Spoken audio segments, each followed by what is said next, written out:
Olá, bem-vindas e bem-vindos ao nosso 7º episódio do Humanos Podcast. Eu sou a Joyce. Eu sou a Carla. Eu sou a Sheila. E hoje a gente está recebendo aqui a Carla, minha colega, ex-colega, né? Agora ela é mestre em Direitos Humanos, para falar com a gente sobre cinema e mulheres. Isso, quer saber mais sobre esse tema? Bora com a gente!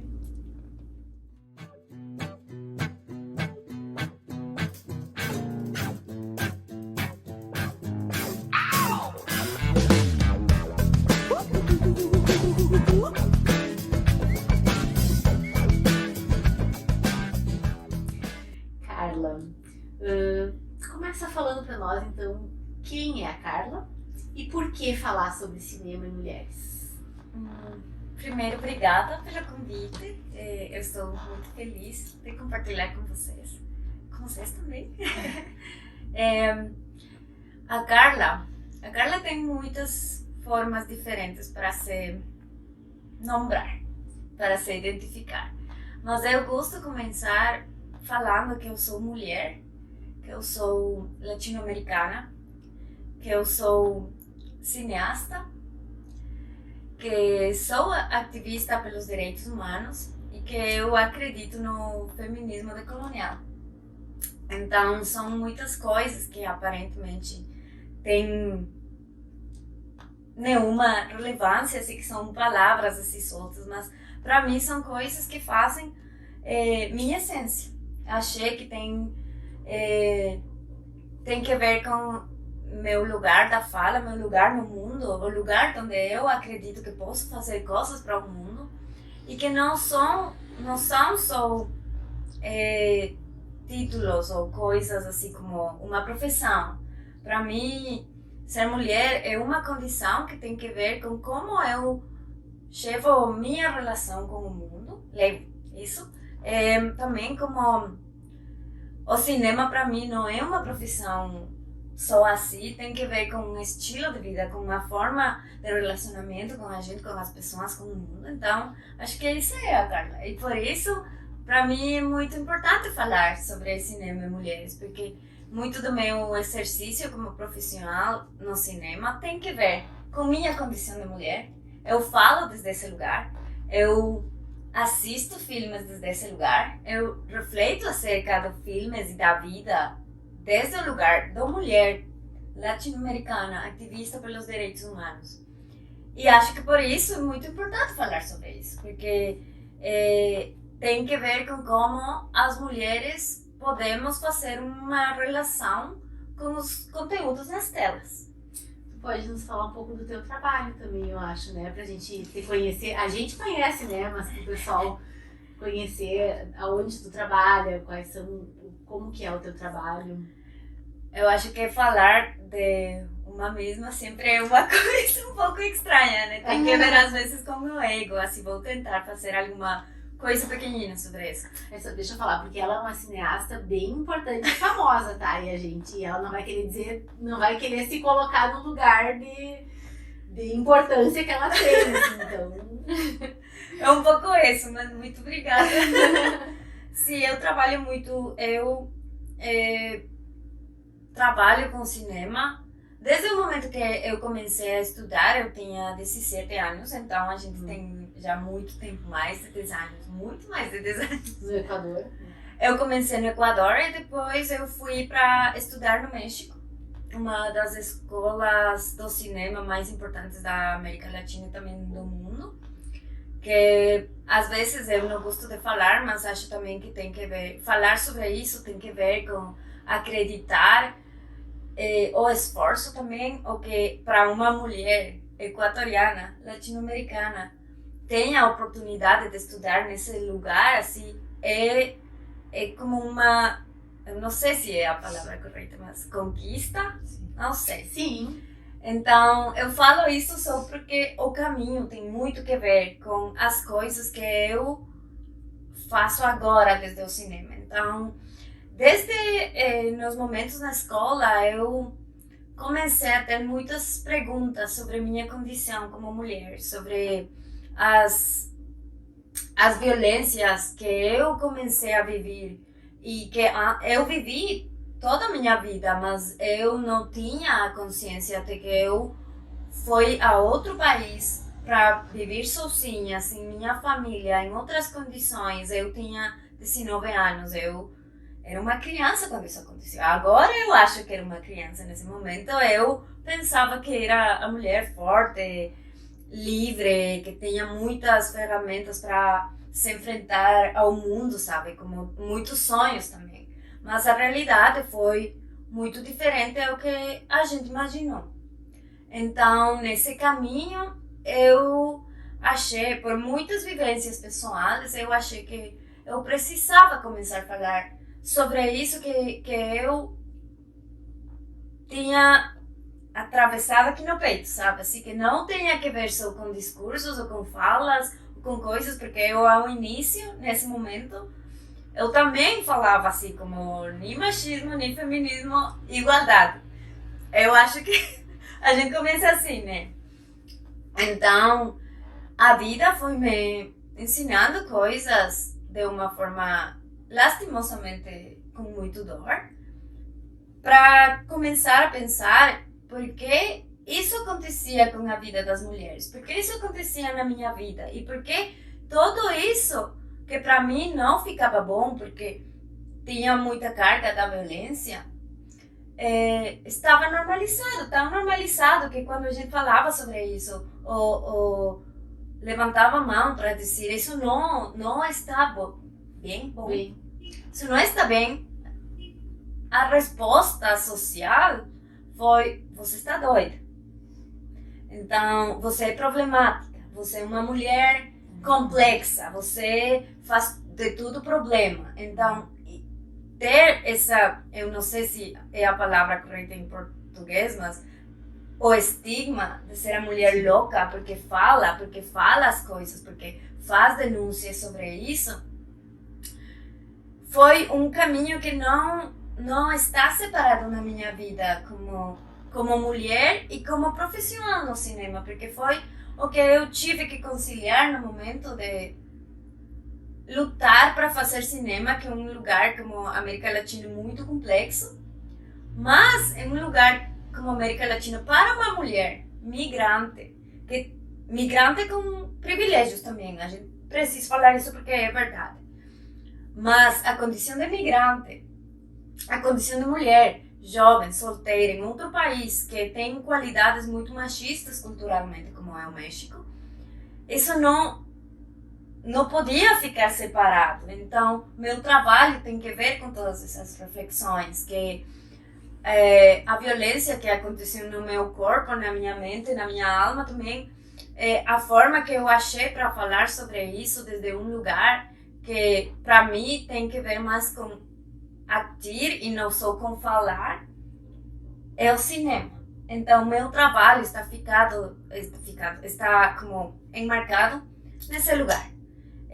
Acho que isso é o que eu poderia falar sobre o meu trabalho. Eu já fiz alguns cortometragens, eu também fui produtora de algumas coisas, trabalhei em algumas séries no departamento de arte, também trabalhei como editora lá no México.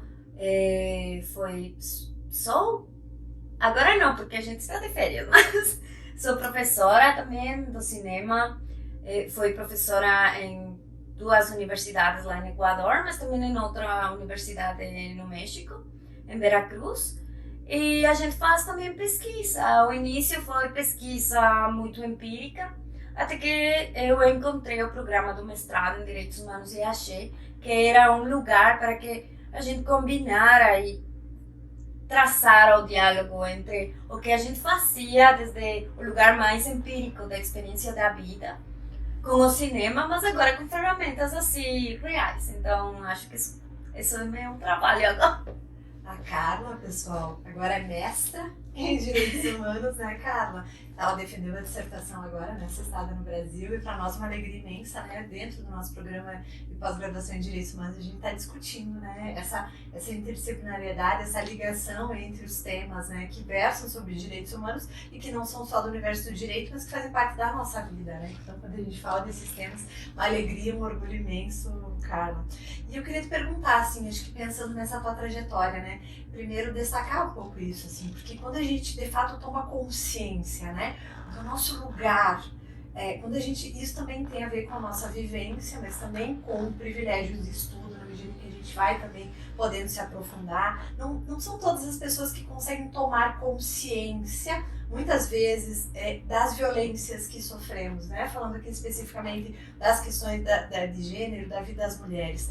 Então, quando a gente começa a tomar consciência, é muito difícil separar o nosso fazer, né? Ou melhor, não há como separar o nosso fazer daquilo que nós somos, né? Então, dessa condição de ser mulher, dessa condição de estar lutando, né, por um universo com menos violências, seja para pessoas não cis heteronormativas, né, para todas as formas de vivência de gênero, de sexualidade, enfim. Acho que isso é extremamente importante e a gente começa cada vez mais assim, nos tomar sobre isso e perceber, né, o quanto é importante falarmos e trazermos isso para a nossa atuação.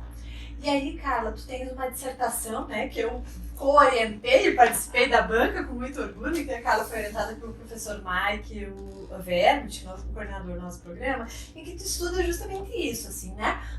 Os estereótipos de gênero, o quanto esses estereótipos pesam, produzidos dentro do cinema, num determinado momento, e depois também a indústria do cinema, né? O quanto eles também se refletem. Mas eu quero começar pela primeira parte, justamente esse olhar do cinema. Cinema e cultura fazem parte da nossa vida.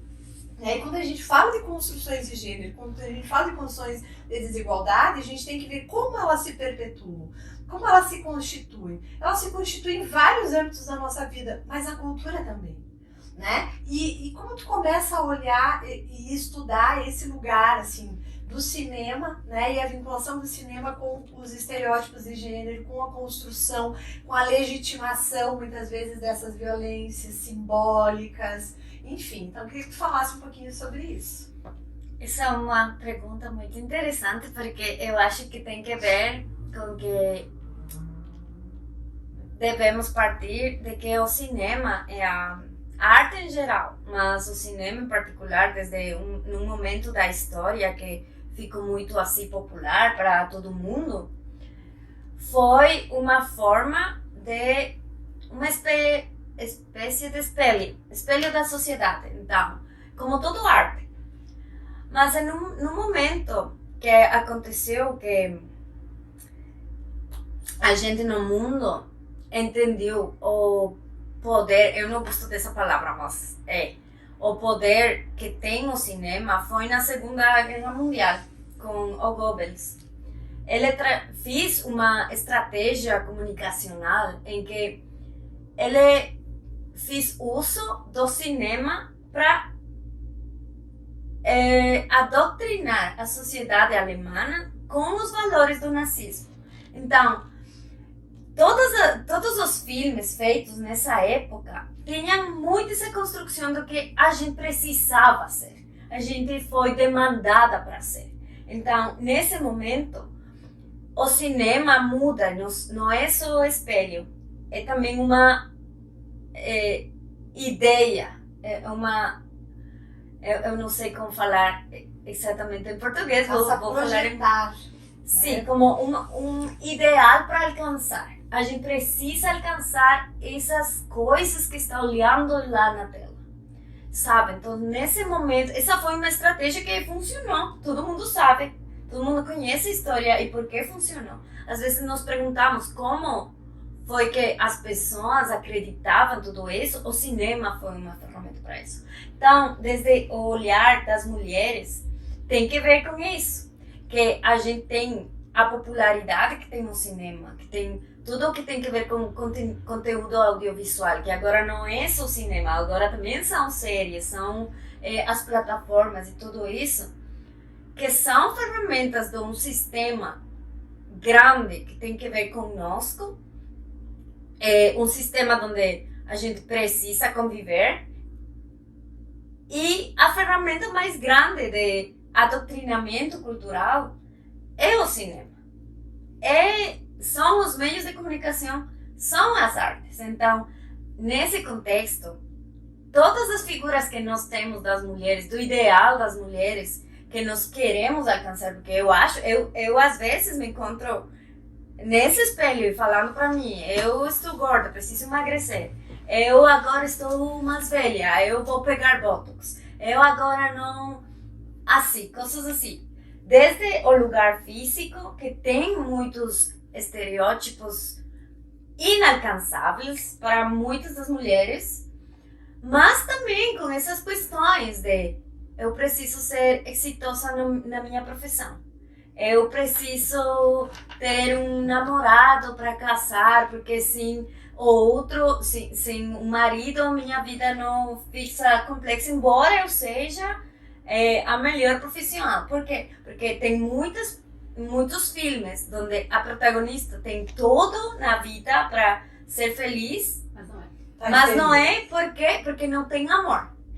Mas não só amor em geral, porque sempre tem amigas que amam ela, amam profunda e incondicionalmente ela.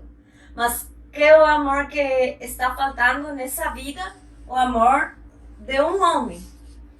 E o que tem um homem para oferecer para ela um destino marcado que deveria ser se casar e ter filhos. Ter uma casa linda, um cachorro, um pátio, umas plantas, tudo isso, né? Então, a gente que... Se nós temos mais atenção para os conteúdos das telas, esse é sempre o final feliz. Quando a mulher, ou muitas das vezes, qual é a história? Menina conhece menino, se apaixona, isso não dá certo, ele faz alguma coisa tonta, depois ela fica com o coração quebrado, ele faz alguma outra coisa para reconquistar a ela, que também isso é uma coisa problemática. Pensar na conquista de uma mulher como que se fosse ok. Um território, isso, né? Um território. Ser gato. Também, tem muito que ver com isso. E depois, onde fica o final? Quando eles ficam juntos. Isso na vida é o início de alguma coisa.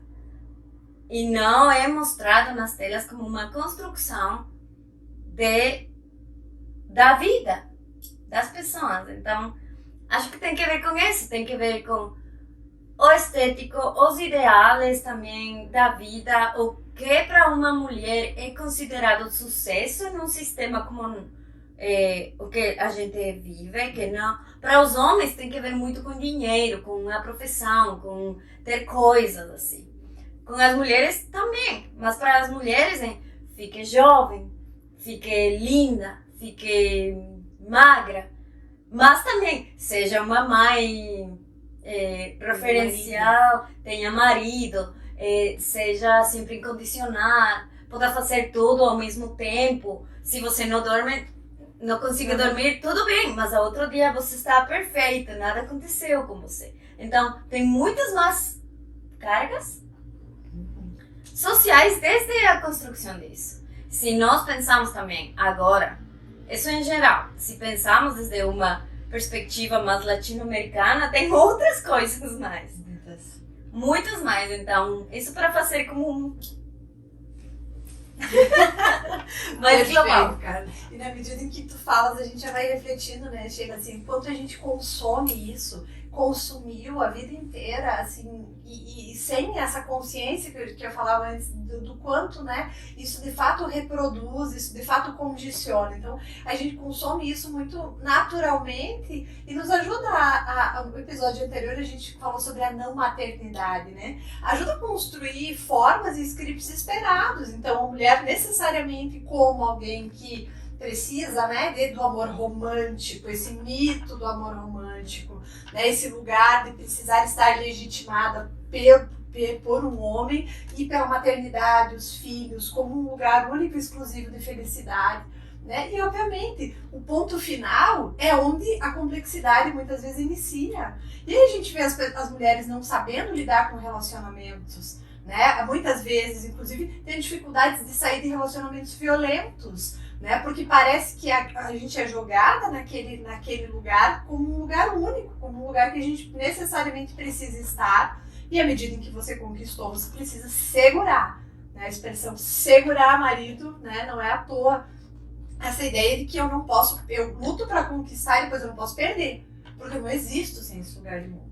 Como isso nos vem de uma forma tão natural que a gente nem questiona isso.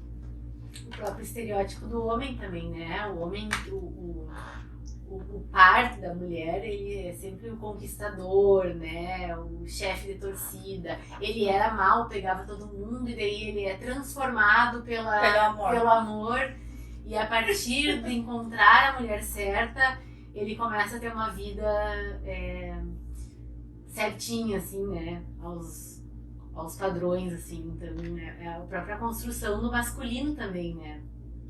Sim, mas também eu agora estou pensando o que você falou. Eu tenho, assim, algumas teorias que eu acho que não são minhas. Acho que são conversações que a gente tem, trocas com amigas, assim, nas festas, mas também muito mais informal.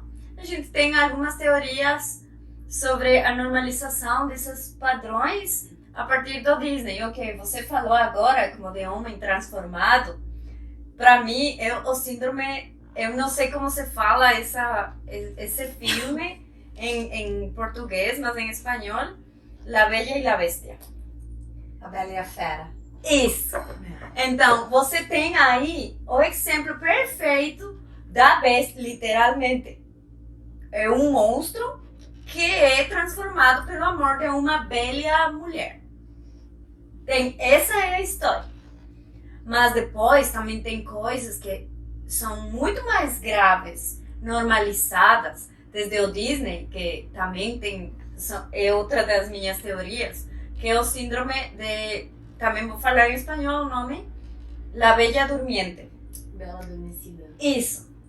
Quando é normal que uma mulher que está inconsciente acredite que é muito bom e muito romântico receber um beijo de um desconhecido e que esse é o ideal, ou seja, todo o caminho feito no filme é para esse momento em que ela não tem poder de decisão, não pode ter consentimento com ele para receber um beijo, mas isso é considerado o mais romântico do mundo.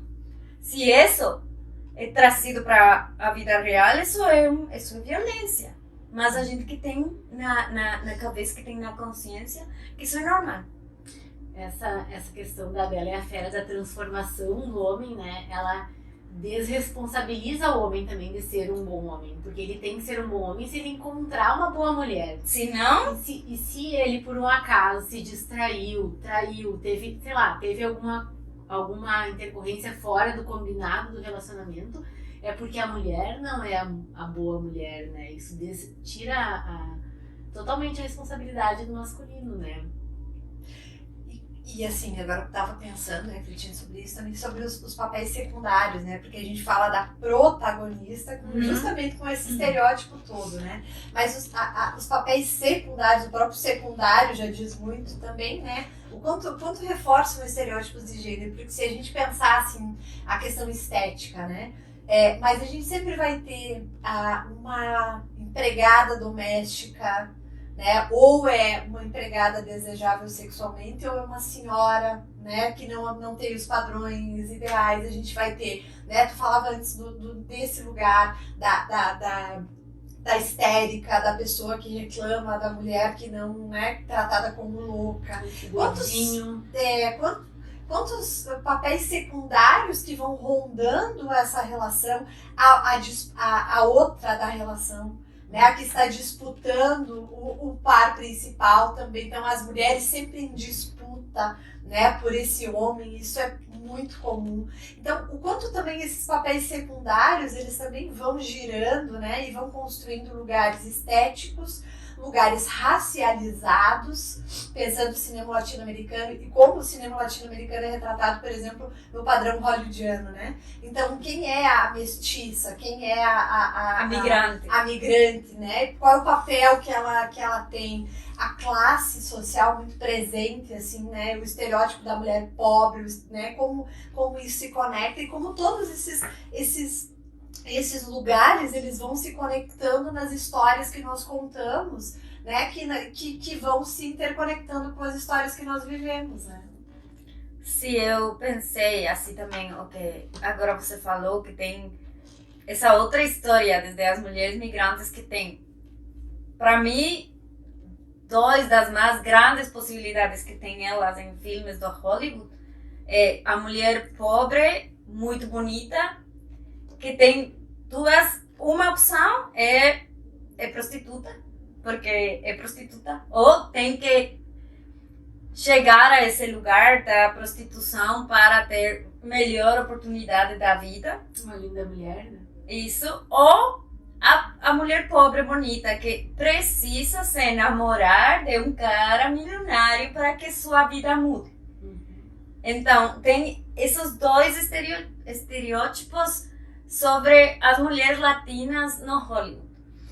Na dissertação, a gente fez uma pesquisa sobre, não só sobre as mulheres latinas, mas as mulheres migrantes lá na Espanha.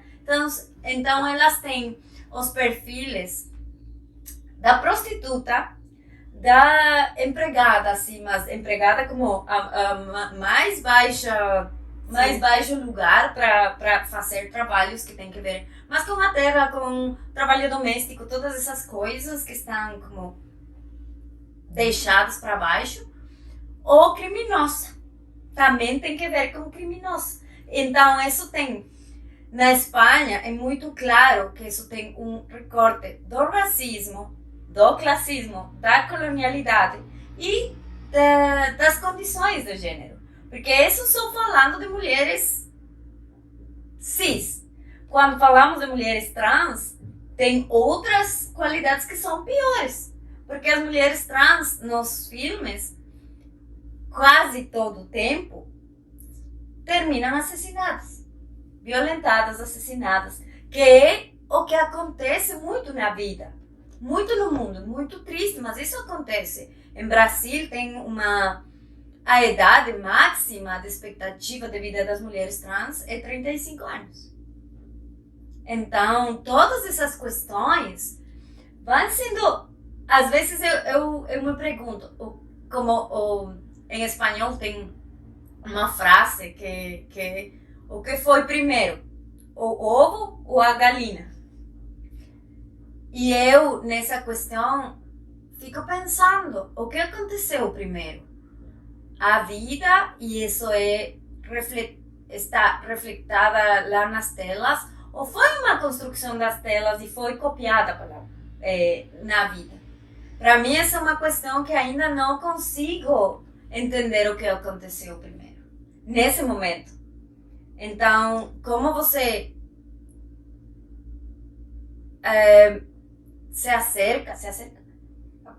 se aproxima aos conteúdos que tem aí, e como isso fica assim no inconsciente também, porque às vezes a gente tem aí os vídeos ou assiste, mas não tem muita atenção, toda essa informação fica no cérebro. Fica assim, um lugar que o cinema tem o poder de chegar a um lugar emocional. E isso pode ser muito bom ou pode ser muito prejudicial também. Que mexe com as nossas emoções, né? E acho que é justamente isso, assim, pensar um pouquinho. Porque, claro, até que ponto, né? As pessoas que vão assistir com um senso crítico sobre a realidade que está sendo mostrada ou vão consumir como um dado. Um dado é assim, né? Quando a gente ouve muitas vezes, não, é assim, sempre foi assim, então tem que continuar sendo assim. Não é possível mudar. Então, a gente essa responsabilidade também sobre aquilo que se mostra e aquilo que se projeta. Como se mexe com as emoções, né, das pessoas e como se projeta inclusive na forma que as pessoas vivem, na forma que as pessoas se relacionam. E aí pensar em outras possibilidades, que acho também que é o que tu trabalha, né, cara? A questão da utopia, bom, mas é possível mostrar outras, as narrativas não tem que ser únicas. Né? Não tem que contar histórias únicas, porque por muito tempo parece que a gente conta as mesmas histórias dos mesmos lugares, né? A gente está falando da colonialidade, por exemplo.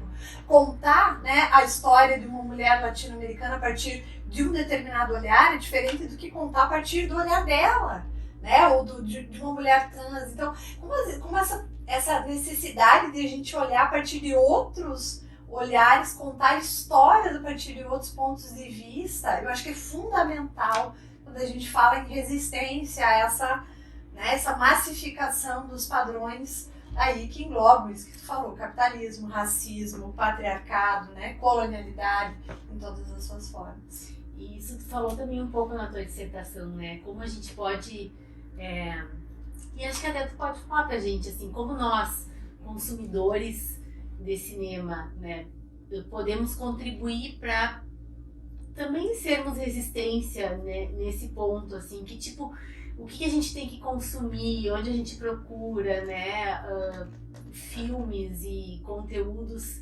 e cineastas e mulheres, e como que a gente pode, na nossa cabeça, assim, também consumir o cinema de forma um pouco mais consciente. Que pergunta difícil. Vamos ver. Então, eu que acho é que tem, pelo mesmo sistema, e como o capitalismo funciona com o cinema como uma indústria, ter acesso a conteúdos um pouco mais isso de resistência, eu não vou falar de diretos ou coisas porque é muito tem possibilidades, acho também que tem autoras, tem propostas muito novas, mas pelo mesmo sistema você vê que agora tem tudo assim, toda uma campanha pela Barbie, por exemplo. E eu gosto muito da diretora, eu amo ela. E seus outros filmes foram assim, uau, ela começou.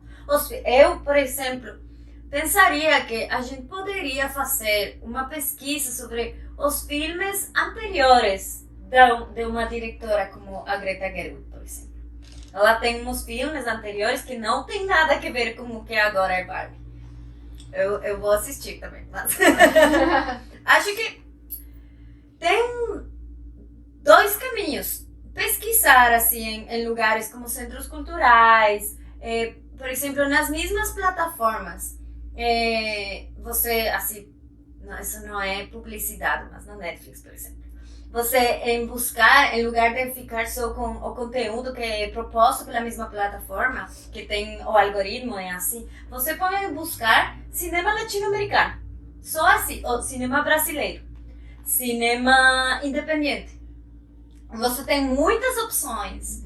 Aí, inclusive, nas plataformas como Netflix, você tem conteúdos que contam outras histórias, que tem outros lugares de fala, mas que não tem toda a publicidade nas mesmas plataformas, porque não são os conteúdos que a gente assiste e que gera dinheiro, sabe? Então, isso por um lado. Por outro lado, falar que as pessoas não vamos assistir filmes como a Barbie não é possível, porque eu também vou, eu assisto essas coisas, eu gosto, nós falávamos com a Ana que eu gosto dos filmes tontos, às vezes a gente não quer pensar, sim, mas a gente pode assistir, mas pensando o que estou assistindo. Por exemplo, eu, agora que vocês falavam, lembrei assim, das mulheres que são super-heroínas. Que bom, mulheres super-heroínas, muito fortes, assim, elas salvam o mundo em brincos, é o nome? Em brincos? Saltos. Em saltos, isso. Saltos. Em saltos. Elas salvam o mundo em saltos. Com colã. Assim, com tudo na roupa, como meio corpo por fora, mas elas conseguem salvar o mundo com explosões, assim. O que uma mulher normal como eu posso imaginar disso? Que eu preciso fazer todo com meio corpo por fora, com saltos, com tudo assim, e que se eu tenho algum problema, se eu vou para assim, me caigo, eu preciso me levantar como uma rainha, sabe? Isso é o que o filme está falando para mim. Então, assistir isso, mas fazer essa reflexão, que disso é acreditável na vida e que disso não. Ou como eu estou trazendo o que estou olhando para a minha vida, para minhas relações, para minhas construções com outras mulheres, com minha família, com meu namorado, ou quando a gente está conhecendo outras pessoas. Acho que isso pode ser uma resposta para que as pessoas que assistimos filmes comecemos a fazer uma resistência, como você falou. Gostei muito disso, nunca pensei. Porque eu sempre me vi do outro lado. Eu também sou espectadora. E não sei, gostei muito disso. Acho que isso poderia ser, mas também não sei o que vocês acham sobre isso. Eu gostaria de perguntar. Eu acho que até a gente ver o cinema, ter essa consciência de que o que a gente assiste pode influenciar na nossa vida, mesmo que inconscientemente, né? Fazer essa reflexão, assim, que eu estou consumindo um produto. Eu gostei, eu assisti a dissertação da Carla, gostei muito. E ó, quem sou eu, né? Pra dizer que, assim, do meu lugar leigo, assim, quase leigo, eu gostei muito. E eu gostei quando falou das indústrias, né? Que da movimentação financeira, que o cinema é a terceira maior, como é que é, da indústria do mundo, que tem maior... E as outras são, né, a indústria a guerra, a indústria farmacêutica e depois o cinema. São as indústrias que mais movimentam dinheiro no mundo. Então, na verdade, existe muita coisa em jogo quando um filme é produzido, né, e é político. Consumido. Exatamente. Ah, e aí a gente também não pode ser ingênuo a ponto de pensar, por exemplo, que vai ter tanta condição para um cinema de resistência, se a gente for usar essa expressão. A gente sabe que não. Né? Muitas vezes você fazer um filme que tem um contradiscurso, um discurso contra-hegemônico, vai ser quase impossibilitado, porque não vai ter recurso, não vai ter patrocínio. Pensando em nossos países latino-americanos, por exemplo, em que a gente tem investimento baixíssimo em cultura, em arte, em que a gente tem uma resistência muito grande, né, a investimento nessas áreas, investimento público. Então é difícil, porque como é uma indústria, né, que tem muito a ver com dinheiro, com lucro, né, todos esses lugares. Então também ocupar esse lugar, né, da resistência também te coloca no lugar da marginalidade. Por isso é importante, né, a gente estar do outro lado também e não nos colocarmos só como consumidores passivos. Não, você ficar aqui sentado e vou assistir aquilo que me apresenta. Não, a gente tem um lugar ativo em tantos espaços da sociedade, a gente precisa também ser ativo nas escolhas daquilo que a gente consome, né? E quando a gente fala de gênero, mais ainda, né? Porque a gente faz gênero, a gente produz sororidade não só no discurso. Então, assistir cinema independente de mulheres cineastas é um ato, né, de resistência feminista. Então, fazer isso, olhar, escolher, agir é fundamental, porque senão a gente só discursa, né? Então, também se colocar nesse lugar ativo nesse processo, eu acho que é extremamente importante, né? Que lindo! Não sei. Esperançada. Fico esperançada, porque se minhas falas, pela minha profissão também, o que a Joyce falava, né? Que tem que ver que eu nunca me coloquei nesse lugar, porque acho que se eu me coloco aí vai ser muito mais difícil para mim fazer todos os esforços que a gente precisa para fazer cinema. Mas tem muita claridade quando você fala que ter uma consciência, eu sei, eu nunca falei assim com palavras, acho que quando a gente fala isso é realidade, né? Mas isso, sobre ficar na marginalidade da mesma indústria, pela escolha de fazer uma resistência, acho que quando vocês falam sobre isso, sobre nós mulheres, que podemos fazer, isso para mim é muito esperançador, como pensar que às vezes eu falava antes de começar a gravação do episódio com a Joyce, assim, como essas questões que a gente tem quando está fazendo cinema, ou como vou fazer que isso que é tão meu, tão pessoal, tão íntimo, que eu acho que tem que ver muito comigo, como isso é um espelho também para coisas que muitas mulheres também viveram. Muitas mulheres estão vivendo nesse momento. Então, acho que se nós pensamos desde esse lugar, que talvez eu não sou, se eu falo como eu, cineasta na marginalidade, como é para Sheila ser uma mulher no mundo da medicina? Como é para Joyce ser uma mulher no mundo da academia? Como é para Ana também ser uma mulher no mundo da pesquisa?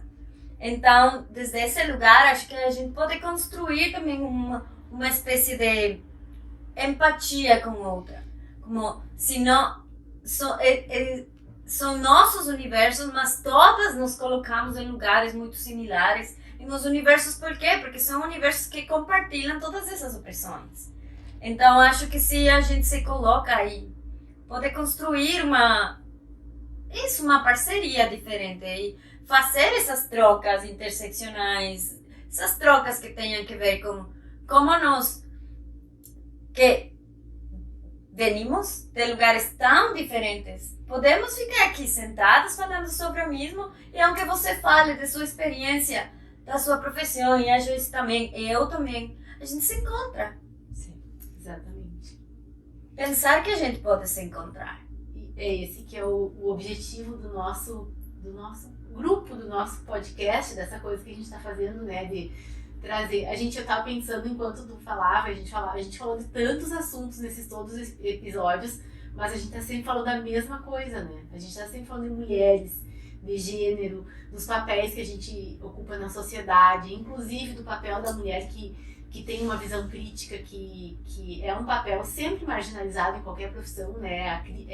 A chata, que critica, a louca, a histérica, né? Aquela problemática, que está sempre em qualquer profissão, a mulher que questiona essa mulher marginalizada, né? Que ela não tá certa, né? Então é muito legal ver, tô falando que existe essa percepção de que há um encontro de todas nós, né? De todas nós mulheres, em todas as profissões, em todos os lugares da sociedade, em todos os papéis, nós nos encontramos no papel de ser mulher e de tentar ver as coisas de uma forma mais igualitária, né, para todas nós, né, não só para cineasta, para pesquisadora, para médica, para advogada, para qualquer profissão que a gente, qualquer papel que a gente desempenhe, para mãe, né, para não mãe, para qualquer papel. E esse encontro, né, Carla, Sheila, ele precisa se dar com as diferenças e a diversidade, e não sobre as diferenças e a diversidade. Porque quando a gente fala mulher, né, a gente está falando que conversa sobre mulheres.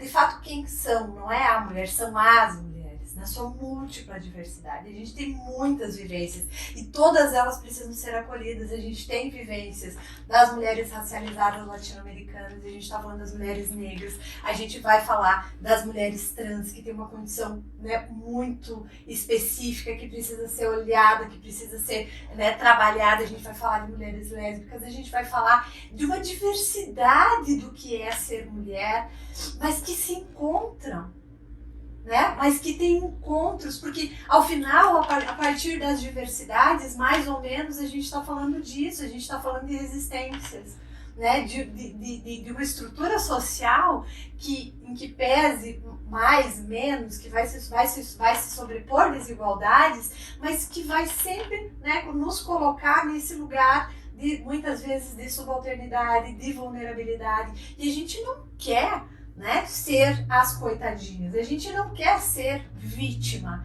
A gente precisa assumir o protagonismo. Não a protagonista contada sob o olhar masculino, né? Aquela que a gente está falando aqui. A gente precisa ser a protagonista da nossa própria história. E isso significa formar redes. Olhar um olhar empático para outra mulher. Isso é fundamental. Então, acho que isso é um chamado assim, que eu faço, agir, né? Muitas vezes agir, olhar com empatia em todas as outras áreas, né? Valorizar o trabalho feito por outras mulheres, valorizar a dor, né? Ouvir atentamente a dor de uma outra mulher sem julgamento, porque são pequenas coisas, então há tanta potencialidade nisso, né? Mas é tão difícil a gente romper os nossos pequenos egos cotidianos que muitas vezes nos impedem de olhar para o lado, né? E estender a mão para uma mulher que está em um outro espaço, uma outra vivência, né? Necessitando da gente. Sim, eu acho também muito importante.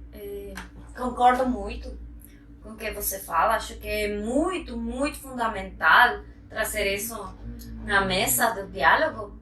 Também eu sempre falo que eu tenho muitas opiniões impopulares, sobretudo sobre o feminismo. E há uma coisa que para mim tem que ver com o que você falou nesse momento, que quando desde os feminismos, ou desde certos feminismos, que não tem que ver com todos, a gente começa a falar sobre empoderar, trazer o poder para as mulheres. Isso também tem para mim, essa é uma leitura que tem que ver com as posturas da Rita Segato, que eu gosto muito, e com outras feministas decoloniais que também gosto muito, que questionam toda essa construção do poder das mulheres. Quando umas mulheres de certo estrato, de certa raça, de certa classe social têm poder, se empoderam, tem que ver que há outras mulheres que estão debaixo da estrutura do poder. Então, quando a gente fala do poder, sempre vai haver alguém em cima e alguém debaixo. Sempre vai ter alguém que exerce um poder, exerce uma opressão sobre o outro. Por que desde os feminismos falamos para empoderar as mulheres? E que mulheres estão sendo empoderadas? E qual é o significado desse poder? Então, acho que se nós começamos a fazer essa reflexão de por que as mulheres na luta dos feminismos estamos buscando o empoderamento, por quê? E quem fica abaixo desse poder? Então, acho que também pensarem nas outras mulheres, pensarem mulheres que não têm a condição que eu, como mulher, sim, mulher latino-americana, blá blá, mas também eu sou uma branca mestiça. Eu tenho privilégios que outras mulheres não têm. Mas se eu exerço esse empoderamento, há muitas mulheres não de trás, debaixo de minha condição, que estão ainda sofrendo muitas opressões sistemáticas. Então eu acho que também temos que ter fazer essas perguntas. Eu tenho minhas respostas, mas acho que é muito importante que nós pensemos desde esses lugares com perguntas. Que ter mais perguntas do que respostas. E a gente podia ficar o dia inteiro conversando, né? E perguntando. Mas acho que é fantástico isso, né? Esse questionar e olhar, né? E perceber. Acho que esse teu olhar sobre o cinema, né, Carla? Como é importante, né? Também nos faz refletir um pouco sobre esse lugar da cultura. E também tira, assim, nos ajuda a tirar uma certa responsabilidade, assim.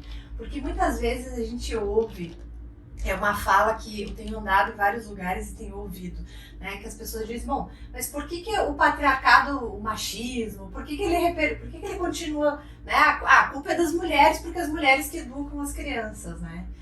E assim, de novo, a gente está culpabilizando as mulheres, né? Então são as mulheres que educam, então elas vão reproduzir. Não, gente. A construção dessa imbricação social, ela se dá por tantos elementos culturais, né? São sistemas que se colocam. E o sistema do cinema, que a gente está falando aqui, mas não é o cinema, a gente está falando das plataformas digitais, a gente está falando... são tão poderosos, né? Que a gente precisa dar conta do quanto essas máquinas, elas influenciam, né? A nossa vida. É importante. Eu acho que é isso, né? Carla, quer encerrar? Eu agradecer. Primeiro eu quero agradecer pelo convite.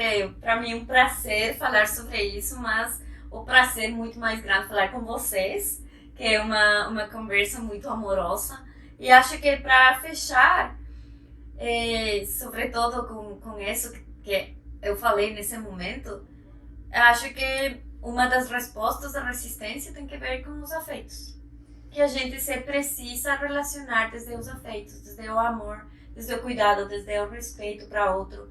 Desde esse lugar, acho que a gente pode começar a mudar algumas coisas. Ao início, ter um café assim, se sentar a falar desde um lugar amoroso é já um lugar da resistência para um sistema que nos pede ser individualistas, ficar sozinhas. Acho que é isso, a gente precisa se relacionar desde o amor. Muito obrigada. A gente que agradece a tua presença aqui, ilustre, né? E fica o convite. Eu espero que vocês tenham gostado.